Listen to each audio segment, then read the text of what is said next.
టాలీవుడ్ డైరెక్టర్తోనే దుల్కర్ సల్మాన్ హీరోగా నటించిన మరో పాన్ ఇండియా మూవీకి ఆకాశంలో ఒక తార అనే టైటిల్ ఖరారైంది. పవన్ సాధినేని ఈ మూవీకి దర్శకత్వం వహించనున్నారు. Geetha arts, Swapna cinema, light box media సమర్పణలో సందీప్ గుండం, రమ్య గుండం నిర్మించనున్న ఈ సినిమా చిత్రీకరణ త్వరలోనే ప్రారంభం కానుంది.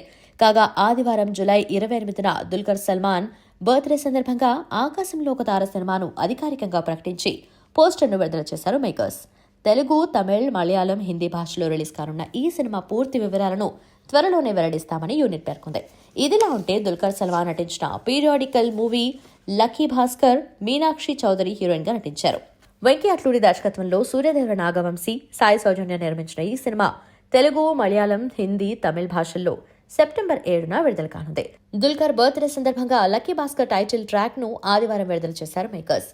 రామజోగి శాస్త్రి లిరిక్స్ అందించిన ఈ పాటను ఉషా ఉతపన్ పాడారు. ఈ సినిమాకు జీవి ప్రకాష్ కుమార్ స్వరకర్త.